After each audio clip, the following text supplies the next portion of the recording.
ลุดพ้นตัณหาคอยเบียดเบียนต่อกันเรื่อยมาใช้เล่ห์ต่างๆนานาไม่นำพาขอความนอบน้อมในพระรัตนตรัยขอถวายความเคารพพระเถรานุเถระทุกรูปถวายความเคารพท่านพระอาจารย์พระครูปริยัตยานุการพระอาจารย์พระครูศรีสุตาลังการทั้งสองรูปที่ร่วมดำเนินรายการภาษาคนภาษาธรรมนำชีวิตประจำทุกวันเสาร์และวันอาทิตย์ที่สถานีวิทยุวัดพิษโสภารามซึ่งสถานีวิทยุวัดพิษโสภารามตั้งอยู่ที่เลขที่43หมู่2ตำบลเก่งเหนืออำเภอขิมราชจังหวัดอุบลราชธานีรหัสไปรษณีย์34170หมายเลขโทรศัพท์0929092554มื้อนี้เป็นวันเสาร์ที่2เดือนพฤษภาคมพุทธศักราช2569อาตมาภาพพระครูเกษมพิษโสพลผู้อำนวยการสถานีวิทยุ1 ใน 3ที่ร่วมดำเนินรายการภาษาคนภาษาธรรมนำชีวิต คำขึ้นมื้อนี้ก่อนสิได้เสวนากันกะนิมนต์พระอาจารย์พระครูแต่ละรูปได้แนะนำตัวก่อนครับนิมนต์ครับ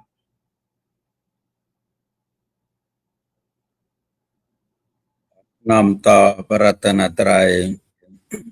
กราบคารวะพระเถรานุเถระทุกท่านทุกรูปกราบพระอาจารย์พระครูเกษมพิษโสพลผู้อำนวยการสถานีกราบพระอาจารย์พระครูปริยัตยานุการดร.รองเจ้าคณะอำเภอเขมราชขอความเจริญในธรรมแก่เพื่อนสหธรรมิกทั้งหลาย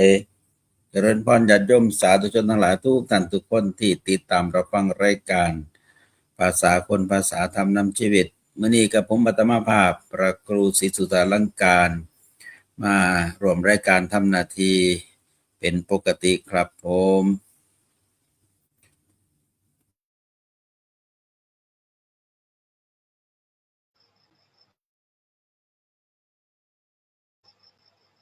ขอน้อมพระรัตนตรัยกับคารวะพระเถรานุเถระกับคารวะพระอาจารย์พระครูเกษมพิษโสพลผู้อำนวยการสถานีวิทยุวัดพิษโสภารามคารวะพระอาจารย์พระครูศรีสุตาลังการเจ้าคณะอำเภอเขมราชขอความสุขความเจริญจะมีแก่แฟนรายการภาษาคนภาษาธรรมนำชีวิตที่อยู่ทั้งบ้านทุกท่านทุกคนวันนี้กับผมอาตมาภาพพระครูปริยัตยานุการกับเข้าร่วมรายการเพื่อจะสนทนาเนื้อหาสาระธรรมะเพื่อให้เกิดความเข้าใจความรู้กับญาติโยมผู้ฟังเป็นลำดับต่อไปครับ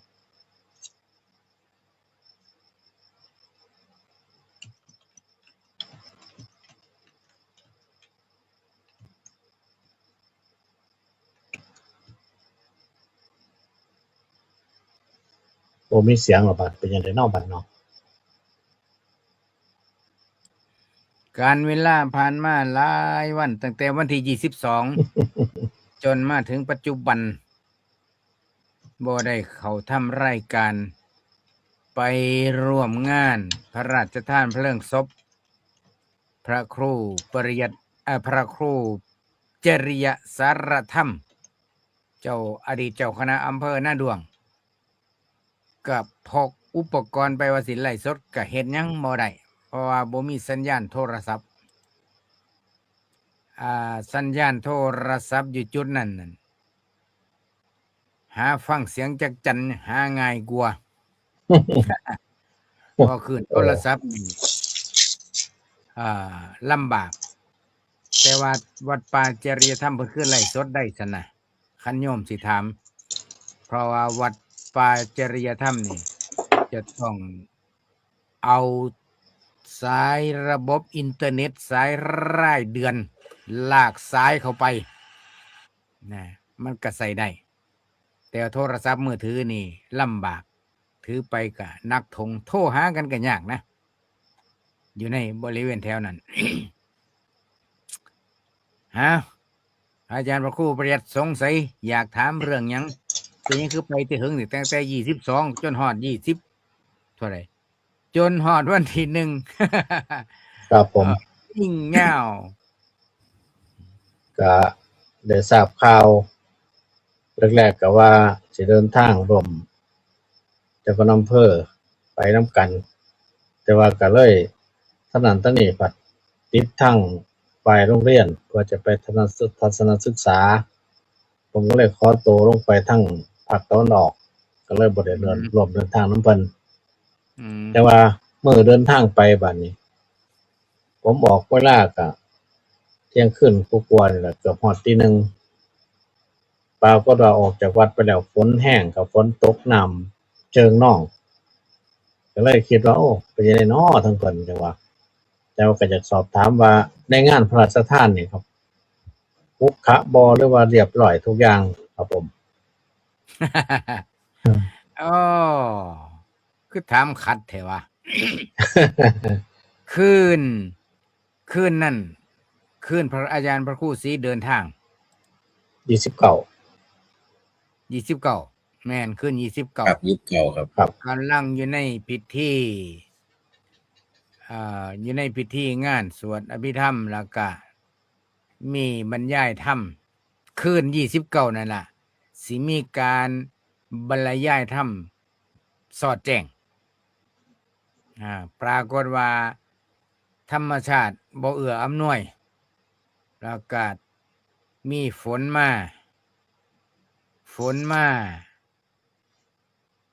ลมมาพายุมาลมกับพายุนี่คนละอันนะ พายุมาแล้วก็ฝนลงหนักฟ้าแตกเปียงปังคือมันที่29แล้วก็ไฟดับ เป็นไดจบเกมอยู่ในป่า อืม ตัวไฟดับนี่มองจบ โอ้เนาะ เสร็จแล้วก็ไฟดับแล้วก็พายุโยกเต้นโดมใหญ่ๆนะครับ โยกไปโยกมาเหล็กมันสีกันเอียนอาดคือกอไผ่นี่ โอ้ คันแนวนี่ก็บ่เป็นท่าแล้วว่ะผมก็สำรวจเสาเต้นแต่ละเสาบ่มีเชือกบ่มีสลิงดึงยึดบ่มีอืม คันแนวนี่ก็หวาดเสียว ผมคิดในใจหวาดเสียวว่าลมมันสิอุ้ม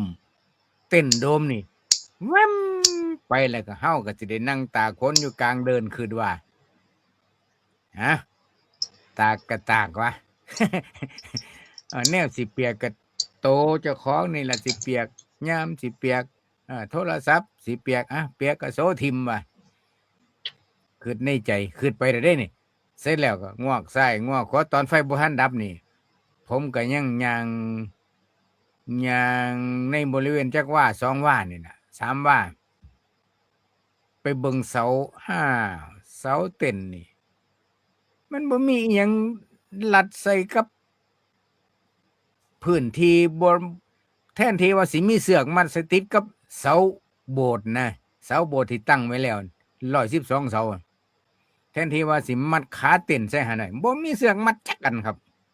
อืม บ่ตั้งใจบ่มัดตั้งแต่ตั้งเต้นแล้วพุ่นน่ะคือ ผมก็ ธรรมดาเขาสิมีถังน้ำใส่ขาเต็มข้างละ2ถัง ผมก็งึดเจ้าของเต้นที่ให้เซาเต้นมานี่คือกันว่าเป็นหยังคือบ่คือฉลาดเลยเจ้าของเต้น จังว่าโอ้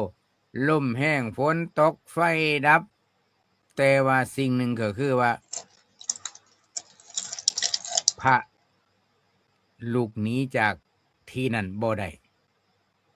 เป็นหยังเป็นกัน ถ้าพระลูกไปก็คือจบเกมเลยครับญาติโยม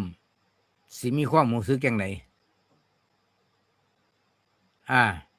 อาจารย์ก็อาจารย์แม่นว่าอาจารย์บ่เห็นภาพ อาจารย์ก็ลองคิดเบิ่งสมมุติว่าพระลูกนี้เหลือแต่โยมไม่ออกอยู่หั่นก็เลยคุยกันพระอาจารย์ก็เลยสั่งว่าบ่ลุกผู้ใดสิลุกก็ลุกไปแต่ว่าเฮาบ่ลุกอาจารย์เพิ่นว่าพระอาจารย์ไม่ตีนะครับ ผมก็นั่งอยู่ข้างหลังเพิ่นนะครูบาอาจารย์บางรูปก็เป็นนั่งพิงเสาเตรียมสิกอดเสานะ พระก็ได้ เตรียมสิกอดเสาโบสถ์นะคือมันจังได๋ก็กอดเสาโบสถ์ไว้ แต่ว่าก็ลูกศิษย์ญาติโยมก็อย่างที่โชว์นะครับกุลีกูจอไหนสิไปปิดสถานีวิทยุไหนสิ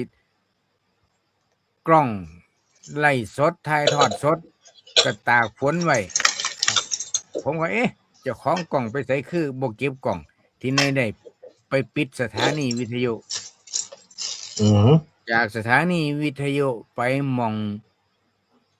ที่พระราชทานเพลิงนี่ก็บ่ต่ำกว่า600 เมตรครับโถบ่ต่ำกว่า600 เมตรคืนโทรศัพท์โทรหากันบ่ได้ อันนี้ก็ไฟดับนักที่สุดก็ไฟดับเพื่อลูกศิษย์มากเขาก็มาต่อ power bank พอได้เห็นแล้วก็แล้วก็มีเครื่องเสียงใส่แบตเตอรี่ของพระครูอุดมวรานุวัตรบ่ต้องลุกไม่ออกบ่ต้องลุก นางสวัสดีติปิโสสวัสดีติปิโสไปเลยสวัสดีติปิโสจังว่าก็เป็นเรื่องที่เสี่ยงไพ่พอสมควรที่ผมนี่คิดบ่คือบ้านคือเมืองเขา คิดในใจห้วยญาติโยมครูบาอาจารย์มานี่ตั้งใจมาส่งไหนมาส่งสการมาทำบุญทำทานนำได้เด้นี่สิมันหยอกกันรุนแรงเด้ผมว่า คิดเอาคิดทรงเดชไว้ซั่นล่ะมันบ่แนวสิคิดได้ครับอาจารย์ตอนนั้นมันบ่แนวสิคิดเด้บ้านนี่คิดไปช็อตที่2อีกพระครูศรีนี่ก็มักแท้มักเดินทางกลางคืนสิไปจอดอยู่แถวใดแล้วคงก็คิดไปพูดอีกเด้จะได้จอดนอนอยู่ข้างทางมองไหนแล้วซอยบ่ได้แล้วไผบอกมักไปกลางคืนว่ะ อันนี้ขึ้นนี้ครับมีผู้โทรมาบอกว่ามีผู้โทรมาหามว่าอย่าให้เดินทางกลางคืนมันคล่ำมีผู้บอกว่ามันแผ่พระยามกลางคืนมันบ่อยากให้เดินทางแต่ว่ากลางเว้นก็บ่ว่างประชุมจนฮอดบ่าย 3:00 นเกือบ 4:00 นคณะสงฆ์ภาคบ่ายประชุมแล้วก็เตรียมของก็ขึ้นรถไปเลยเด้อแต่ว่าตอนแรกเบิ่งเพิ่นไลฟ์สดอยู่แล้วบัดท้ายแล้วไลฟ์สดคือว่าสิสอดแจ้งคือบ่สอด รุ่นอยู่สงสัยฝนตกบ่ได้แท้ดิ สอดแจ้งบ่ได้เพราะว่าทั้งสถานีวิทยุก็เตรียมไลฟ์เตรียมถ่ายทอดสดสอดแจ้งคือกันครับแต่ก็ถือว่าผิดหวังไปตามๆกันฝนมาฝนลงก็เติบภาวนาไปเฮิงเติบสวดอิติปิโสไม่ออกก็สิบ่ทันเมื่อยปานใดดอกแต่ก็ปรากฏว่าพายุก็ผ่อนลงแต่ว่าเต้นหลังกลางนี่หักไปแล้ว2 ห้องหักหมูบลงเลยนะกลายเป็นฝาผนังไปเลยอันนี้ก็เป็นเหตุการณ์ที่ฝ่าฝนเขาก่อนพายุสิมาเนี่ยโทรศัพท์มันมีขึ้นแวบหนึ่งผมไปเปิด Facebook มันติงไหม Facebook ติงไปเห็นอยู่อำเภอยังเนี่ยจังหวัดเลยล่ะแต่ว่าตะเวนบ่ทันตกดินพายุปั่นอยู่ในงานเต้นนี่มันย่อลอยไปกลางอากาศว่ามันปล่อยว่าวครับโยมห้องซะนั้นผ่านไปบ่ถึง5 นาทีในบริเวณนั้นมีแสงฟ้าเหลือมแม่เอาแล้วเว้ยผมว่าบ่เป็นทาแล้วคะแนนนี่โอ้อย่าสิมานี่เด้อว่ะบ่ถึง10 นาที ผมว่าเหตุการณ์บ่แม่นป่านั่นผมว่าเต้นบ่อยู่ครับ อันนี้มันฆ่าปลาซื่อๆยังบ่ไป โอ้อาจารย์ว่า ปลาขับปลาใหม่เออ กันไว้ถ้าบ่ ขั้ มี น ป พูด ลา ถึ ให ง ม่ ว่า ก็ มัน เป็น อยู่ขั้นพูดถึง กลา ว่าง แจ้ง มันอยู่โล่งๆเนาะ ขับอยู่กลางทงเรียบร้อยครับ เออ ปลาใหม่ทัดท่านไว้ลมก็เลยบ่แห้งปานใด ครับขออนุญาตทักทายผู้ฟังอยู่ทั้งบ้านญาติโยมสิได้ฮู้จักว่ารายการภาษาคนภาษาธรรม มีผู้ฟังอยู่คนบ่ไปเบิ่ง YouTube เบิดดอก อันภาพที่หน้าจอตอนนี้ก็คือ เมื่อวันที่28ตอนแรงๆไปฮอดปุ๊บนั่งเหือบ่ทันหมดสำข้าเจ้าก็ถวายไมโครโฟน อืม ก็เลย ครับ ได้นั่งเว้ากับญาติกับโยมอยู่พักหนึ่งก่อนสิถึงเวลาสวดพระอภิธรรมประจำวัน เจริญพรคุณโยมลินลพัฒน์แพร่พิพัฒน์ที่ติดตามรับฟังรายการภาษาคนภาษาธรรมนำชีวิตจากกรุงเทพมหานคร คุณยายเอินแอนนาบ่ได้ไปจับอึ่งบ่ฝนตกทั้งเมืองเลย แล้วก็เจริญพรคุณเกษินีไม้นุช อันนี้ลูกศิษย์ทั้งจังหวัดนนทบุรี ที่ สา ค่ ธุ อย สาธุ ติดตามค่อยเช็คภาพ เช็คเสียงชัดเจนแชร์แล้วอนุโมทนาสาธุการขอบใจที่ซอยเบิงซอยแย่งระบบว่าสิได้มีเสียงปกติดีบ่ดีภาพชัดบ่ชัด ก็เจริญพรคุณโยมชาญสมรบ้านในเนาะชาญสมรส่วนมากอ่านบ่ได้ คือสิมันอยู่กุดข้าวปุ่นน่าสิมันอยู่กุดข้าวปุ่น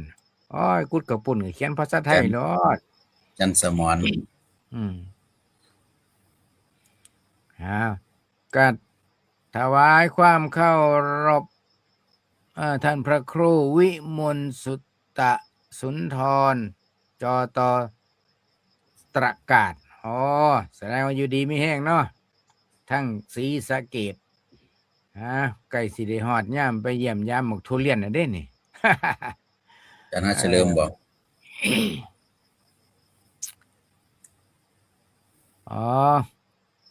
คุณเกษินีบอกว่ารอฟังเทศสอดแจ้ง ฟังได้ไม่ถึงชั่วโมง ไฟดับสัญญาณตัดขาดไปเลยว่าซั่นว่าแสดงว่า ติด กอ ตาง ม เพียญาติโยมอุบาสกอุบาสิกานี่ก็ผิดหวังไปตามๆกันนี่คุณกรสวยจากกุดเขาปูนแม่คำผ้าคำสวัสดิ์จากโพไซคุณกรสวยนี่ก็ว่าสิฟังเทศคือกันก็คือว่าสิฟังเทศสอดแจ้งก็ผิดหวังคือกันนี่ก็ได้นี่หลักคือไอ้เรื่องอนิจจังทุกขังอนัตตามันปรากฏชัดนี่ชัดมากๆนะโดยเฉพาะบุคคลผู้ที่อยู่ในเหตุการณ์ ผู้ใดอยู่ในเหตุการณ์นี่สิจำบ่ลืมเลยนะโดยเฉพาะเวลาฟ้าแลบแล้วก็เพี้ยคลึมโอ้โหโยมเอ้ยให้คิดเบิ่งเอาเถอะไปเพราะว่ามันเป็นบรรยากาศจังไดนะท่านพระอาจารย์สรยุทธศริสาโรกราบนมัสการทางออนไลน์ครับ สวัสดีครับ สาธุสา นั่ง ธุ ทำงานเอกสารบัญชี ฟังไปด้วยสาธุเล่งงานสิเปิดสถานีใหม่อันนี้ก็คันมีโอกาสคันบุญฮอดยอดเกี่ยว ภาษาโบราณเพิ่นว่าจักแม่นอีหยังดอกบุญฮอดยอดเกี่ยวก็สิไปเชียร์สถานีเปิดใหม่คือกัน ฝันไว้อยู่ฝันถึงกะเว้น เป็นนางเว้าในห้องทรงบ่ครับ สิเป็นนางเว้าในห้องทรงบ่ ก็ไปเบิ่งนี่แหละครับว่า พื้นที่สถานที่4สถานีใน3จังหวัดครับ ต้องลงทุนค่าน้ำมันเดินทางนี่บ่ต่ำกว่า 10,000 ที่ไปจังหวัดเลยกลับมานี่ ผมเบิด5,000 กว่าบาทค่าน้ำมัน ก็ประมาณเดียวกันครับ ประมาณเดียวกันก็คุณแม่สำลีเราเมืองกลางที่หน้าตาลคือสิติดตามรับฟังตอนฝนตกฟ้าห้องอยู่ดอกเนาะลุ่นไปน้ำกันคุณสำราญธนสารกุลก็เจริญพรสู่ขู่สู่คน คุณดิกวันสายทองนาสิจากสุพรรณบุรีแล้วก็เจริญพรบุญยวัฒน์คุณบุญยวัฒน์คันอ่านผิดก็ขออภัยว่าบทสันทัดเรื่องภาษาอังกฤษนมัสการหลวงพ่อพระครูเกษมพิษโสพลและพระคุณท่านทั้งสองรูปครับโยม สาธุ บุญยวัฒน์จากเมืองเลยครับแสดงว่าอาตมาอ่านซื้อถืออยู่ จังไดกะแสดงความเป็นห่วงเป็นใยญาติธรรมสู่ขู่สู่คนทั้งอำเภอหน้าด่วงเมืองเลยแล้วก็นอกจากนี้ก็แจ้งข่าวเราบุญให้ญาติโยมสายท่านศรัทธาบ้านเฮาได้รับทราบสู่ขู่สู่คนเด้อว่าที่พ่อใหญ่แม่ใหญ่บริจาคออนไลน์มารวมกันเนี่ยอาตมาบ่ได้หักจักหน่อยนะเอาไปท่านเบิดส่วนค่าน้ำมันรถไปกลับนี่หลวงพ่อไมตรี เป็นเจ้าภาพมา 4,000 กว่าบาทส่วนปัจจัยญาติโยมบริจาคมาอาตมาท่านเบิดนะรวบ ระยะทาง ครับ ระยะทางไกลปานใดครับจาก 500 บ้าน ก เฮา ว่า ไป โลครับ โอ้500กว่าติ ครับ ไปทางลัดได้ครับ500 600 600โลไปทางลัดเด้ ครับ ครับ ไปผ่านเขื่อนอุบลรัฐเส้นนี้สิไกลที่สุดปัจจัยที่ญาติโยมบริจาคมาได้มอบให้คุณแม่ชีที่เป็นโยมแม่พระอาจารย์พระครูนิรุตให้เพิ่นเป็นผู้รับรวมแล้วปัจจัยที่ญาติโยมบริจาคผ่านสถานีวิทยุ 102.75 เป็นเลขที่ออกมาก็คือ11881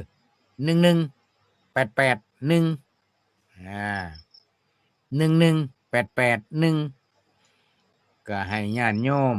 ย่อมืออนุโมทนาสาธุนำกันเด้อ เนี่ยอาตมาญาติโยมว่าแบ่งให้ค่ารถพระครู่นำอาตมาก็บ่ได้แบ่งย่านมันบ่ได้หลาย ย่านท่านบ่ได้หลายก็เลยก็เป็นบุญเบิดโยม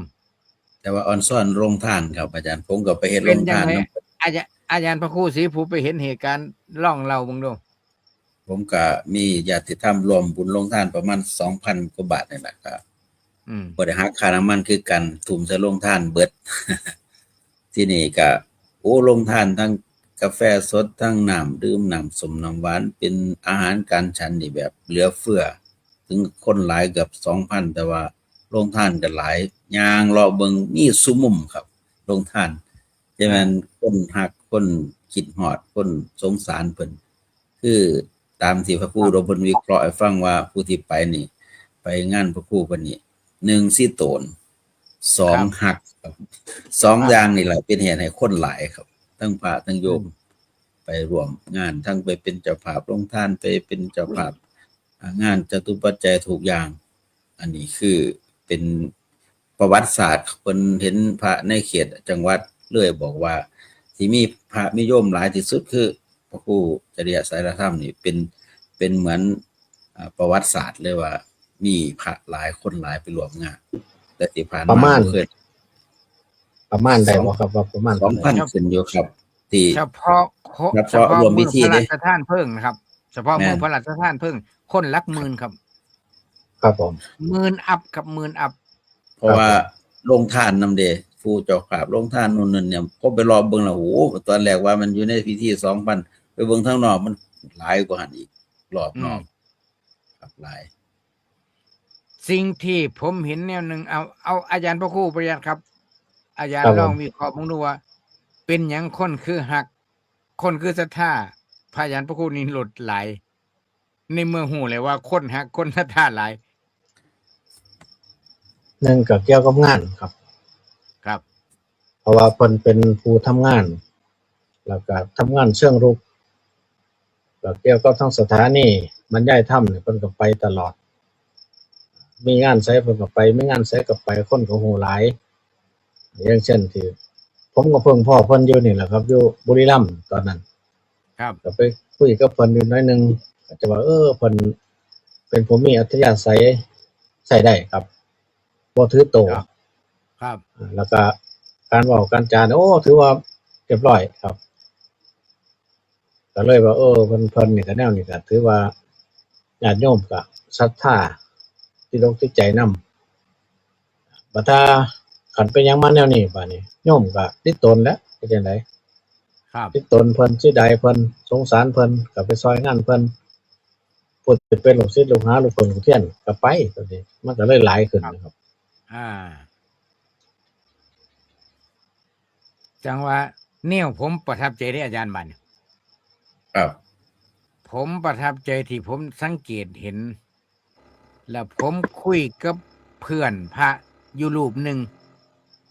ว่า ประทับใจคันญาติโยมได้ยินเสียงตรอดอยู่ตอนนี้ก็บ่ต้องตกใจบ่แม่นเสียงฟ้าดอก เสียงสร้างเจาะสวรรค์เพราะว่าสิเฮ็ดห้องสนทนาธรรม ห้องจัดรายการสนทนาธรรม เพราะว่าห้องมันใหญ่หลายห้องโถง เวลาสนทนาธรรมก็ฮ้อน ก็เลยสิให้สร้างกั้นห้อง ให้มันห้องน้อยๆแล้วสิติดตั้งแอร์เพราะว่าจัดรายการสนทนาธรรม มันฮ้อนหลายมันบ่ไหว ก็เลยมีเสียงดังเสียงสร้างทำงาน สิ่งที่ประทับใจในงานพระราชทานเพลิงพระอาจารย์นิรุตนี่ก็คือซ่อมว่ามันซ่อมมึงคักอยู่ได้ครับ ครับ เมออกญาติโยมเมออกสิว่าผู้แก่อายุหลายอายุปานกลางใครเจ้ารักษาวัฒนธรรมได้ดีแห่ง นุ่งผ้าสิ้นมีผ้าสิ้นมัดมี สีดำลายขาว แต่ว่าบ่แม่นลายคือกันก็ตามแต่ว่าสิเป็นพื้นดำเป็นส่วนมากกว่าใส่กางเกง100นึงนี่คนใส่กางเกงสิบ่ถึง10คนเท่าที่สังเกตนะอาจารย์พระครูศรีเห็นบ่ ครับเห็นครับ จังว่าวัฒนธรรมประเพณีพี่น้องชาวเมืองเลยนี่ ผมคือเห็นหน้าหลวงพ่ออุปชฌาย์เฮาเลยครับโอ้ยเพิ่นเคยบอกเคยสอนไปเห็นอยู่เลย การเข้าวัดของผู้หญิงของผู้เฒ่าผู้แก่สมัยโบราณเฮามันก็สิใส่ผ้าถุงเนาะ ครับ ก็ยังเห็นอยู่ครับ ครับ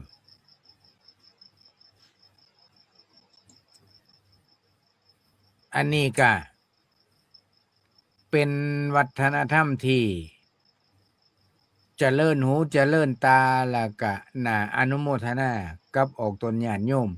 ซึ่งเป็นส่วนใหญ่เลยล่ะ ถือว่ารักษาวัฒนธรรมไว้ดี จังว่า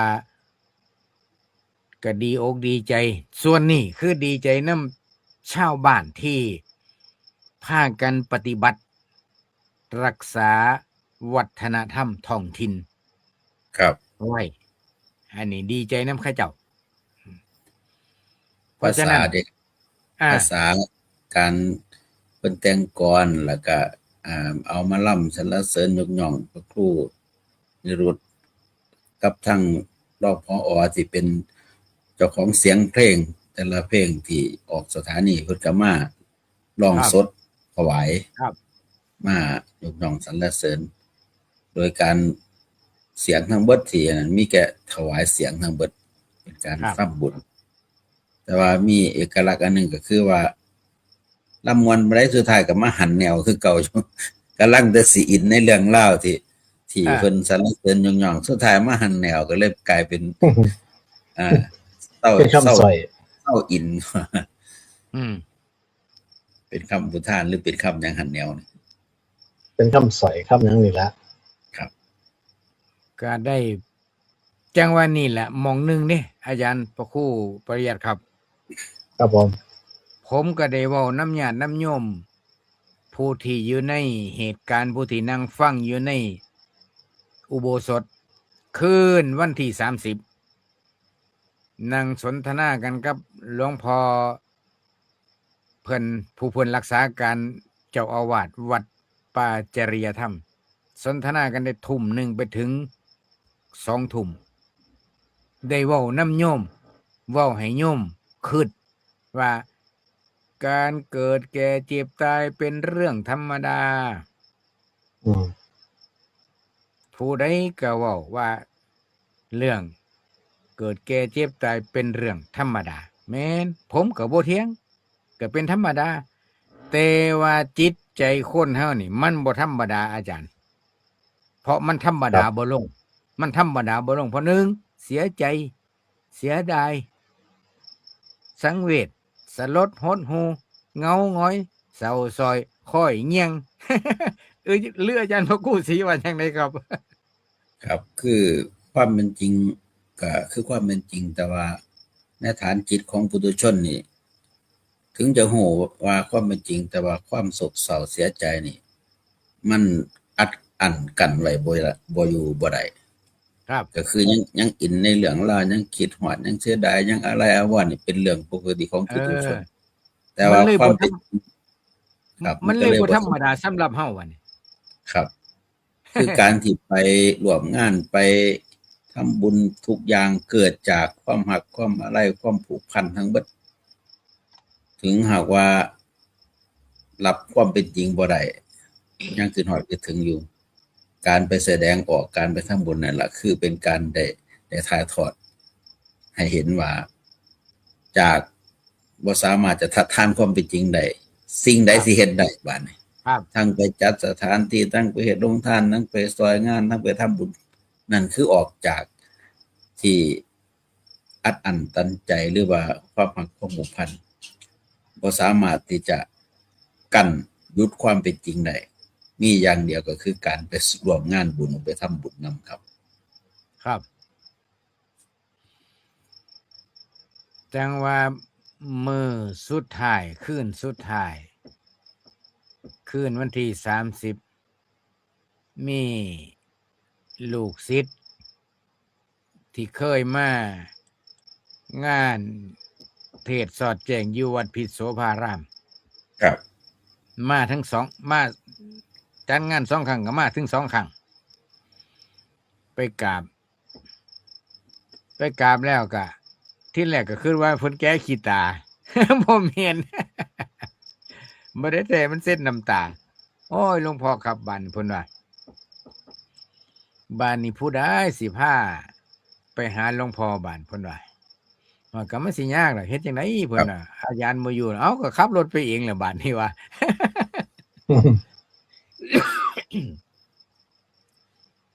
กันศรัทธาญาติโยมก็มีก็เข้าใจอยู่ดอกแต่ว่ามันช่วงระยะนี้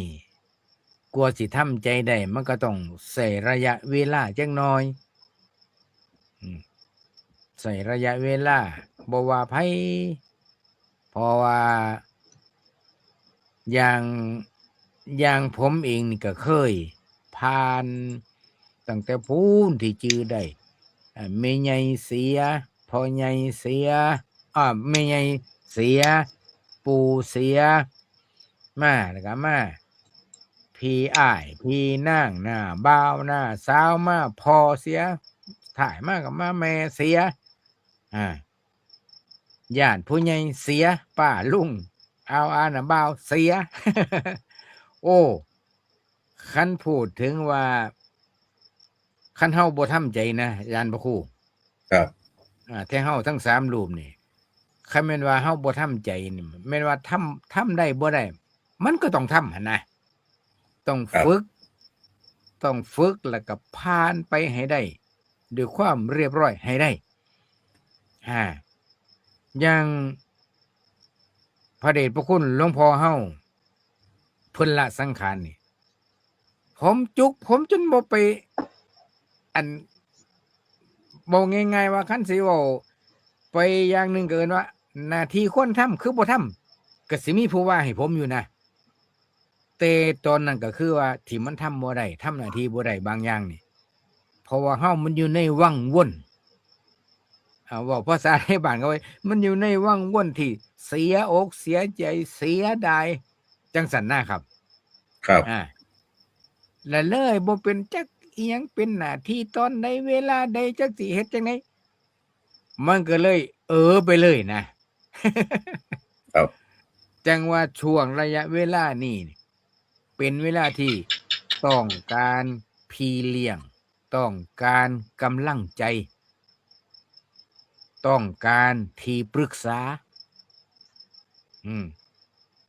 เพราะฉะนั้นญาติโยมมื้อนี้ฟังรายการภาษาคนภาษาธรรมนี่ตรงๆเลยนะ ตรงเป๊ะเลยนะว่า บางคน เฮา ก็ นะ บางคนก็จอบเบิ่งได้บัดนี้ จอบเบิ่งจังได๋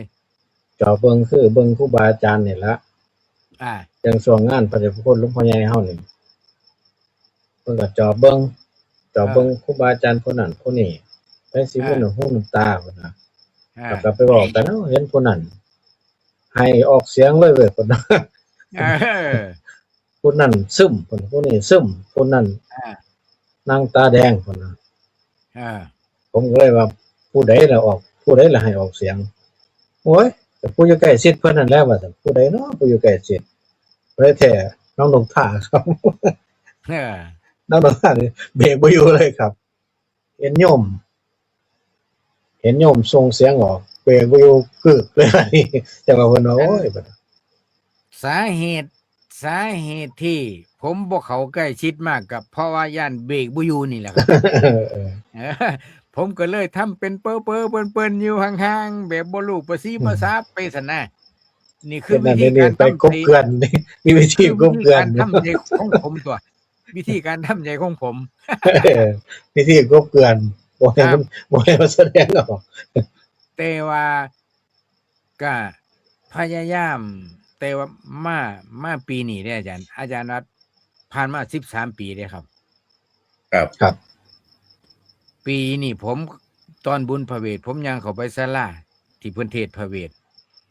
มีหลวงปู่หนึ่งเทศน์ผมก็เลยมาไปถ่ายรูปหลวงปู่ผู้เทศน์กันมัดซี่นี่ก็นะต่างไปเบิ่งหน้าหลวงปู่นำว่าเพิ่นพระวัดใดไปอัดเสียงไว้พร้อมไปถ่ายรูปไว้พร้อมผมถ่ายละอาจารย์ผมก็ถ่ายภาพผมก็หันหน้าไปซื้อพระประธานกลางศาลา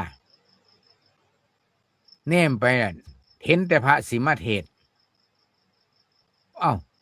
โอ้บ่เห็นหลวงพ่อคือตะกี้เนาะตึ้งเลยนะครับนี่ขนาดผ่านไป13ปีแล้วนะ อืม ผมฟ้าวออกจากศาลาเลย ญาติญาติโยมสังเกตเห็นอ้าวเพิ่นเป็นอีหยังญาติเขาเจ้าว่า อันนี้อาการญาติโยม คืออาการที่เฮาฮักเฮาเคารพเฮานับถือ คือเกิดบางอารมณ์มันไปสะดุดแบบจังงั่งเลยนะนี่แหละเพิ่นจังว่าให้เรียนรู้ว่าการทำใจนี่สิเฮ็ดจังได๋สิปรงตก แต่ก็บ่ได้หมายถึงว่าจือบ่ได้ลืมอีหยังก็ลืมเบิดคิดบ่พอจักอย่าง อันนั้นก็บ่แม่นอีกเด้หรืออาจารย์พระครูศรีสิเสลยว่าจังไดครับ ครับคือในส่วนที่คิดฮอดคิดถึงก็ส่วนหนึ่งแต่ว่าสิ่งที่เป็นความกตัญญูอีกส่วนหนึ่งความรักความผูกพันกับสงฆ์แต่ว่าการแสดงออกบางเทื่อมันอยู่ในภายในก็ต้องเก็บไว้ ครับ มันบ่สามารถที่จะแสดงออกได้ แต่ว่าสิ่งที่เฮาทำอยู่ณปัจจุบันคือสืบทอดอุดมการณ์ ทำตามคำสอนแล้วก็จำคำแนะนำคำสอนบ่ลืมก็ได้ตอบแทนคุณโดยการทำงานซอยเพิ่นทั้งที่เพิ่นบ่อยู่แต่เฮาก็ทำงานซอยประมาณนี้นะครับ ก็เป็นสิ่งที่เฮ็ดให้เฮาได้มีความอบอุ่นใจว่าเหมือนได้เพิ่นเป็นกำลังใจเอานึกถึงเพิ่นก็ได้กำลังใจในการทำงานว่าหลวงพ่อเพิ่นสอนจังซี่แนะนำจังซี่เพิ่นอยากให้เฮ็ดจังซี่เขาก็เฮ็ดตามก็เลยได้กำลังใจ อาจารย์พระครูปริยัติได้ครับ มองมุมใดครับ สำหรับหลวงพ่อเนาะเพิ่นแต่ก่อนบางเรื่องขันย้อนมาทั้งหลังนี่ก็มันก็ตึงคือกันนะครับ เพราะว่าเราเคยอยู่กับเพิ่นเพิ่นบอกนั่นนั่นนั่นนี่เพิ่นบอกเฮ็ดจังซั่นเพิ่นบอกจังซี่บางเทื่อบางทีนี่ตะกี้มันบ่ได้เข้าใจเพิ่นก็พยายามบอกคนว่าคันสอนนี่บ่คืดหยังดอกคนว่า อืม บ่คืดหยังดอกช่วงนี้บัดพูดล่ะบัดเบิดบุญหลวงพ่อพุ่นล่ะปานนี้พระเจ้าจังสิคืดพ่อพุ่นว่าจังสิคืดโอ้อ้าวมันก็เป็นจริงเด้ครับบัดนี้ บัดถ้าเบิดเพิ่นแล้วมันก็คืดแล้วบัดนี้แต่กี้แต่ก่อนก็บ่ได้คืดหยัง ครับ บางเทื่อบางทีนี่คุยกันเพิ่นมาเพิ่นปรึกษาก็บ่เว้าหยังบัดนี้บ่จักไดสิเว้าเพิ่นห่วยเว้านำก็บ่เว้าเว้ยเพิ่นน่ะปรึกษาหยังก็บ่ได้เพิ่นน่ะ บ่มีแนวสิเว้าเขาหลวงพ่อเฮ้ยออกความคิดนี่มาเว้ยเพิ่นว่า ก็ก็ถือเพิ่นว่าอยู่ออกความคิดนี่มาเว้ยเพิ่นน่ะก็คือบ่กล้าแสดงออกที่เพิ่นถามเพิ่นยังบ่กล้าแสดงออก อืม ทุกเรื่องทุกอย่างบางเทื่อบางทีนี่ผมจำได้แต่ก่อนนี่เพิ่นซ่อมเครื่องเพิ่นน่ะไปยกเครื่องมาซ่อมเอาหลอดมันน่ะครับออกเอาหลอดมันมาวางไว้เพิ่นน่ะเอากระดาษทิชชู่มาพันไว้เอายางหน่อยหัดบัดเน้นไปนำกันบัดเอามาหัดได้หลายอัน 3-4 อันหัดอันเดียวใส่เพิ่นเลยเฮ็ดแนวนั้น มีสายเข้ามาครับโทรศัพท์เข้ามาเจริญพ ค ร รับผม ก่อนอาจารย์ ห่วยบ่แม่นเจริญพรแต่สันเป็นจังไดหลวงปู่ โอ้ยมันจะคู่แปลกผมนี่ ปาโท โอ้ยจะคู่แปลกมาติดอยู่จะห่างมีคนรับ เอารับแล้วบัดเอาปู่สิฝากหยังให้ญาติโยมฟัง ถึงผมสิมองจักผมก็เป็นห่วงสะผมแต่เพิ่นไปเกิดในภพภูมิที่ดีภพภูมิที่ดีเป็นเทพดามันเด้อว่า ผมก็ฟังเพิ่น3-4 มื้อ พาบ่มีคือเทศดีแท้ว่า โอ้ ผมชอบเสียงเล่านะเสียงกว้างบาดนี้อยากบอกอาจารย์เฮาดิว่า ครับ เพิ่นสิเป็นคืออาจารย์ใหญ่เพิ่นแน่นว่าเว้าแล้วประมาทข้อนำน่ะนะ มันมียาอยู่ก็บ่ซื้อมากินจังว่าย าเขามีแก้จะได้อาจารย์มันเช่ายาหมอนั่นไปปรึกษาเขา ยาแก้หยัง แก้นี่ล่ะ อ๋อ เขาพอพุทธทาสนั่น เขาเอิ้นว่า ดีอยู่เพิ่นรับแก้อยู่ได้ เขาเอิ้นว่าเสลดติดคอ แต่เนี่ยมันเป็นแค่มันมีที่หัวข้อที่มันไปอยู่ใส่เลยมันก็มองงานทางสูเท่านี้ผมก็เป็นอยู่ที่มันเป็นเมื่อนั้นผมฟังเพลงบ่คิดว่าสิเป็นเพลงสรรเสริญนั่นหลวงพ่อดอกผมนอนฟังเพลงอยู่โอ้บัด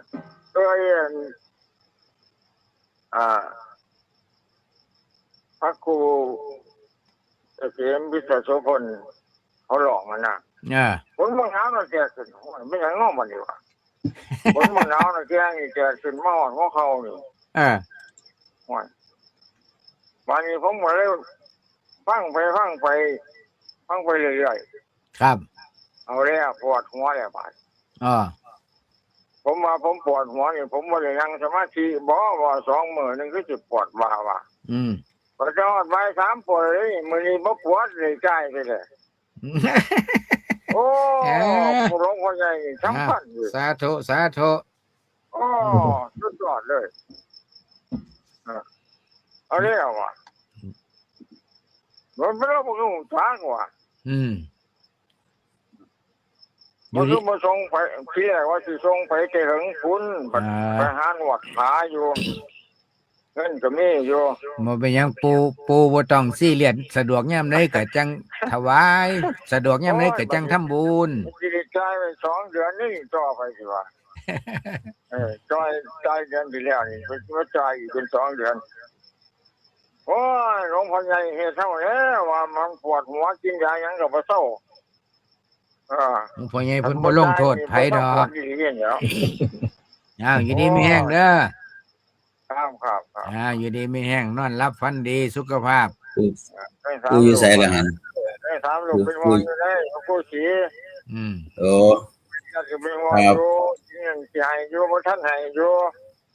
หน่อย เนี่ยมันเป็นยังไง ขอบคุณล่วงหน้านั่นแหล้วกันเนี่ยนี่ ไม่ได้ก็บ่ต้องใช้อยู่ดีต้องทำอยู่ดีนั่นล่ะที่เว้ามานี่มันสิทั้งบ่ได้ก็ตามมันต้องทำมันสิเสียสินทำ อืม น้ำถือคือเก่า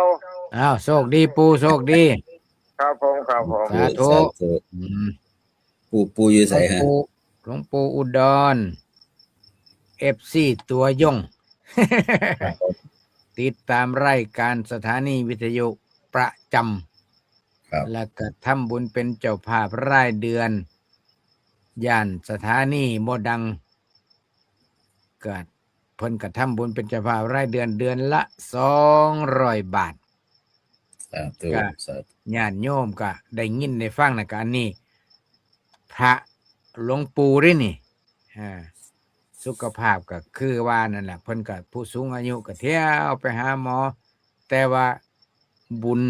บ่เศร้าทำบุญ ครับ เจริญพร ก็นำน้ำการขอหน่อยหลวงพ่อพระครูทั้งสามลูก สาธุคุณแม่ หอดวัดแล้วปลอดภัยแล้วเนาะขอหน่อยเนาะ จ้า แล้วมื้อนี้ปลอดภัยมื้อวันก็ปลอดภัย น้ำลูกใจเนี่ยกันไป อืม นี่น้ำเนี่ยไปกันคืนอันก็ไปเล่าเรื่องอันพระครูอริยานั่นขอหน่อยนั่นน้ำตาออกส่วงอันอาจารย์เพิ่นพากันกับลูกศิษย์พวกอันเน้นพวกพระพวกเน้นเพิ่นเขาขอขมา เพิ่นเอิ้นลูกเน้นเพิ่นก็แค้นเพราะเพิ่นก็น้อยก็ยินจังซั่นก็แค้นขึ้นทางวิทยุ โอ้ตัวได้ นั่นล่ะอันธรรมดา แต่มันบ่ธรรมดานี่แหละคือนะธรรมดา แต่มันบ่ธรรมดา แม่นก็น้อยว่าสิทำบ่ได้ดอกของม่วนหมู่นี้มันความเสียดายเนาะติดโตนความเสียดายมันตับเข้ามาโลดมันเหมือนไปติดโตนไปแค้นเห็นคนหลายๆก็แค้นนี่ได้บัดนี้ เห็นญาติโยมหลายๆก็แค้นโอ้ยจะเป็นจังได๋เห็นกันบ่เท่าใดบ่โดนบ่ดีก็เคยโทรไปอยู่ดอกแต่ก็บ่ได้โทรไปดูขอน้อยตา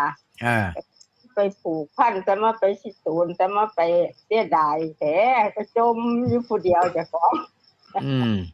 คือน้ำครูบาอาจารย์ม่วนไปกับฟังนี่ว่านี่โอ้ยขาไปแล้วอามายังว่าอีกเด้อความผูกพันเนาะขอหน่อยเนาะอยู่ดีมีแห้ง สาธุน้อมนมัสการ สาธุสาธุ นี่แหละชีวิตเพราะฉะนั้นยัง3 นาทีนิมนต์อาจารย์พระครูปริยัติสรุปซะครับครับการที่งานซัมบางานของพระครูจริยสารธรรมที่ผ่านไปทุกอย่างก็อนุโมทนาน้ำญาติโยมที่เป็นผู้ได้ซอยเหลือเป็นผู้ได้อุปถัมภ์คำชู้แล้วก็ทรงจตุปัจจัยไปร่วมการลงงานทั้งครูบาอาจารย์กับไปร่วมการลงงานก็ถือว่าเฮาปฏิบัติหน้าที่ของผู้ที่เป็นลูกศิษย์ก็ว่าได้เป็นศาสนธรรม แล้วก็เป็นสาธมิกเป็นลูกศิษย์ลูกหาเป็นสาธมิกกันไปร่วมกันทำก็บ่งบอกถึงว่าพระเน้นไปหลายญาติโยมไปหลายนั่นคือเป็นผลงานของเพิ่นเป็นบุญของเพิ่นเป็นผลงานของเพิ่นได้สร้างแต่ว่าสร้างศาสนาทายาทไว้หลายคนก็ฮู้หลายเห็นหลายรู้จักหลายนี่เป็นบ่งบอกถึงว่าคนหักคนหอมแต่บางเทื่อบางที่บัดนี้ฮู้จักหลายอยู่แต่เขาบ่ไปก็มีคือกันมีฮู้จักหลายแต่ว่าบ่ไปบ่ได้บ่ไปก็มีแต่ว่ามันก็เป็นผลเป็นการวัดผลคือกันเด้เรื่องที่ญาติโยมไปเรื่องที่คณะครูบาอาจารย์ไปร่วมงานเนี่ยเป็นการวัดผลนี่ผมว่าเพิ่นก็ยังจัดแบบเร่งด่วนอยู่ครับคิดว่าบางคนก็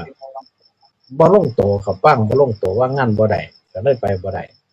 ก็สิมีคือกันกับประเภทนั้นจังถึงจังได๋ก็ตามเมื่อเพิ่นได้ปฏิบัติถึงที่สุดแล้วทำได้ที่สุดแล้วก็ขอบุญกุศลก็จงเป็นพลปัจจัยเพิ่นนั้นไปตามสถานะที่เพิ่นสมควรจะต้องไป